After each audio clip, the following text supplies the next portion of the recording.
I'm going to show you real quick a piece of political propaganda. So wait a minute, let me get this straight. America and Israel attack Iran. And Iran's answer is to just attack everybody. What you just saw was a clip from talk show host, comedian, and political commentator Jon Stewart. In that clip, Jon is making jokes about the Iranian response to U.S. and Israeli provocations that included the assassination of an Iranian leader and the bombing of countless sites around Iran. You might not immediately understand how that's propaganda, but I want you to think for a second about what he means when he says that Iran is striking out against everyone. I say that because the reality of the situation is that when the Iranian government was attacked by the Israelis and the United States, the Iranians retaliated by attacking Israeli and U.S. military infrastructure. You might not know this, but there are upwards of 50,000 U.S. soldiers in the Middle East at any given time in positions and bases all across the region. Before the U.S. and the Israelis struck Iranian soil, the Iranian government had promised maximum retaliation for such provocation, attacking U.S. bases across the region and the Israeli colony. As such, it's not really a surprise that when the U.S. and the Israelis bombed Iran, Iran, in self-defense, decided to make true on its promise, bombing that infrastructure. But notice how Jon Stewart, instead of framing it as the Iranians attacking U.S. military assets in the region, is framing it instead as the Iranians attacking all of their regional neighbors. The goal here is pretty obvious, to paint the Iranian government and military not as rational actors acting in self-defense, but rather irrational actors that are acting in insane ways to destabilize the region. That should raise a question. Why are we painting a military that is acting in self-defense, striking military targets, as an irrational actor trying to destabilize the region by attacking everyone mindlessly? It's because Jon and others in U.S. media are trying to paint Iran as an irrational actor that has to be combated for the sake of the security of the region, thus justifying U.S. and Israeli intervention. Jon actually plays a unique role in this media ecosystem as well as a liberal commentator and dissenter, because he can criticize Trump administration actions while still simultaneously legitimizing the actions themselves, legitimizing and defending, ultimately through his rhetoric, U.S. military activity. And the outcome of that propaganda, if successful, is to convince his audience, millions of people around the country, that ultimately, even if Trump is doing something wrong, the justification is there for the action. Now, if you're someone who doesn't want war with Iran, who doesn't want the destabilization of the Middle East itself, then you should be taking note of this kind of propaganda, because this is commonplace in U.S. media. It's a not so subtle way of manufacturing consent for U.S. imperial endeavors that otherwise are immensely unpopular within the population itself. But yeah, just something I wanted to show you because it's a really good example of what this kind of propaganda looks like and how U.S. media officials try to get away with it. The sad part is that Jon Stewart knows better. You know, at the end of the day, they all work for a big conglomerate that's being told what to do or what to say. Exposing propaganda like this, especially from friendly faces like Jon Stewart, is really valuable to improving people's media literacy. This clip is especially deceptive since 19 military bases surround Iran, which is what Iran attacked. Let me see the full clip of that Jon Stewart show, because I want to get the whole context of it. Israel and America made their move, and now Iran will make their move. Iran is widening the scope of its response this morning. Neighbors across the region dragged into the chaos. Attacks at multiple bases, including those in Iraq, Saudi Arabia, Jordan, and Qatar. Kuwait, Bahrain, the United Arab Emirates. Basically, the whole of the Gulf. It's also fired on Europe for the first time, aiming at Cyprus. What? Cyprus? I don't even know where that is. Is Cyprus even on that risk board? I don't even think it's around there. So wait a minute, let me get this straight. America and Israel attack Iran. And Iran's answer is to just attack everybody. You know, having been in a bar fight or two in my life, I'm pretty sure the worst thing you can do during a 2-on-1 beatdown is slap everyone else. Hey, not every part of me is getting punched. What are you doing? What are you doing? Now, when you look at the comment section, people are even saying it. I'm pretty sure majority targets were U.S. embassies or military bases. I'm glad people are noticing this and calling it out. And you can see how he's trying to justify it, like with the whole bar fight. You fumbled this one, John. Iran has a right to defend itself. I feel like a lot of people are confused on, like, why are so many Americans brainwashed by the American government, especially people in other countries? But when we talk about propaganda in American politics, I think it's so important that we talk about language, because the way things are worded is so intentional. The way they explain things, the way they label things, it's all to create a specific perception. No matter if you're Republican or Democrat, we're all brainwashed. Like if I say doggy instead of canine, you're picturing two completely different things, even though it is the same thing. Now, applying that to politics, right? Right now, everything going on with Iran, notice how the news is never saying the United States just bombed Iran. It's always, the United States has carried out military strikes or precision strikes. But in reality, we're talking about a large-scale military attack. Bombs are being dropped. Infrastructure is being destroyed. People are being killed. Calling it a strike sounds controlled, strategic, almost clean. But a bombing is exactly what it is.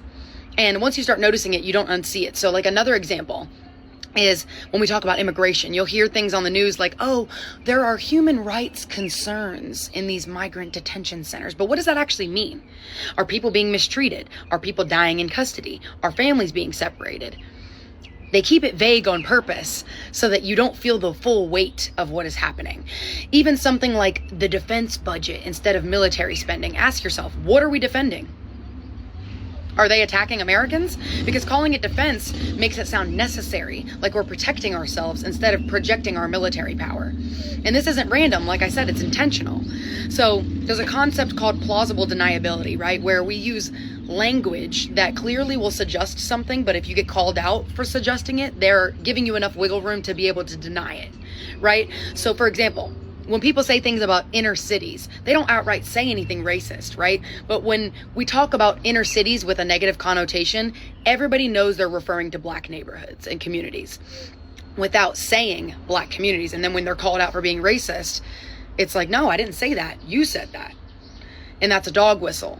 So that's how and you can see how powerful language is even in modern politics. The slogans like "Make America Great Again," it sounds positive, but it's vague on purpose because it makes people fill in their own idea of when America was great, right? Or when Trump says Sleepy Joe instead of Joe Biden, or Crooked Hillary instead of Hillary Clinton.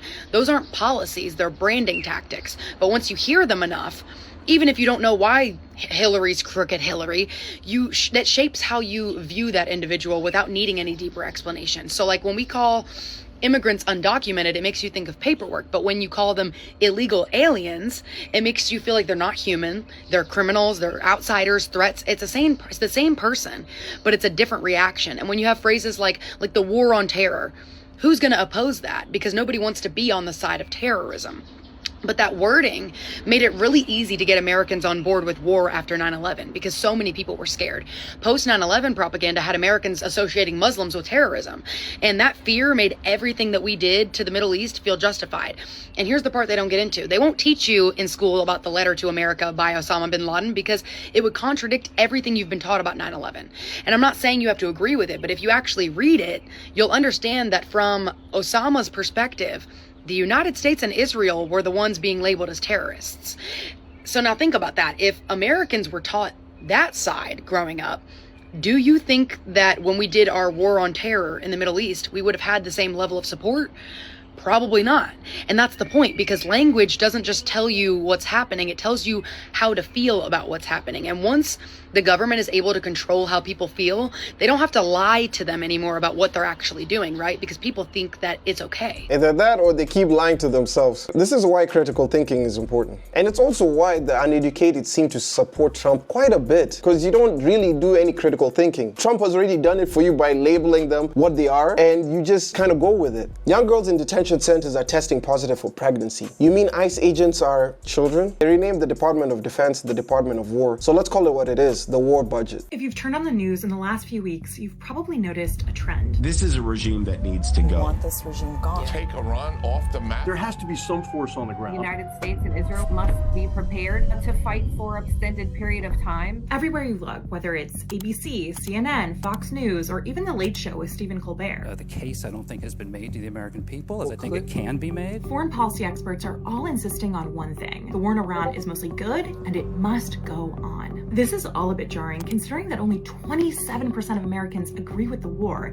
and yet you almost never hear a dissenting voice. And that's as true on ABC as it is on Fox News. Who are these experts, and why are they so different from the rest of us? Well, it's no accident that the majority of the experts you're hearing from work at think tanks, a kind of nonprofit that may sound independent, but which often sustains itself by taking money from large corporations like weapons manufacturers. And not just a little money. Weapons manufacturers are funneling millions into think tanks, and coincidentally, the experts that work there tend to push pro-war narratives in the media. Take the Hudson Institute. Since 2019, they've taken over $4 million from military contractors that make hand-over-fist cash anytime a bomb is dropped. One of the Institute's largest donors, Northrop Grumman, is raking in the cash, as their $2 billion B-2 bombers are being used right now to bomb Iran. And RTX is another huge donor to Hudson. They produce Tomahawk missiles, the same ones the US just dropped on an Iranian elementary school that killed 168 mostly school-aged children. The Atlantic Council is another think tank you're likely seeing everywhere right now. They also happen to take more weapons money than basically anyone else in Washington. And last year, they put out this interesting report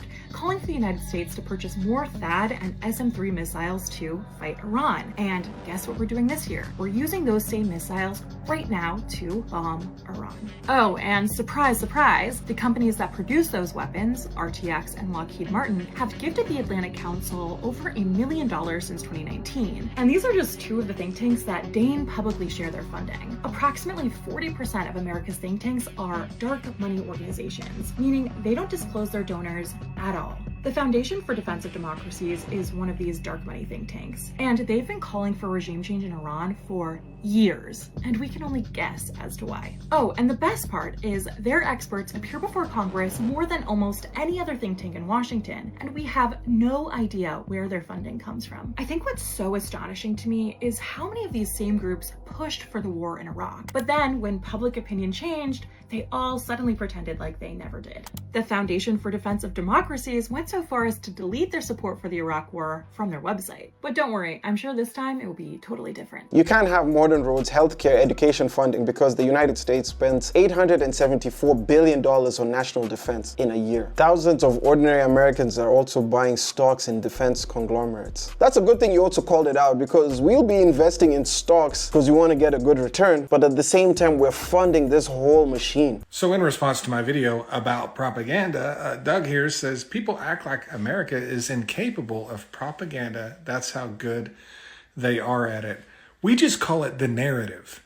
It's like that hasn't occurred to anyone. When we say that's the narrative, that's just the word we use to say that's the propaganda, because that's exactly what it is. I mean, seriously, when does a narrative become propaganda? It's very simple. When it's intentionally designed to shape your beliefs or behavior and steer you away from the facts. That's what it is. We just call it the narrative. It's no different than North Korea or Russia. Since we're Americans, we just think we're better than that. I mean, we are, as a country, so entirely full of shit. We even lie to ourselves with the words we use to describe the way we speak. Anyway, let me know what your thoughts are about American propaganda, or the machinery of misinformation, as some call it. Leave your comments down below. I'd love to hear what your thoughts are. Now, if it's your first time to the channel, make sure you like, comment, and subscribe. It really does help out the channel. Also, check out this video. I'm sure you're going to like it. But nevertheless, I'll see you guys when I see you. Peace.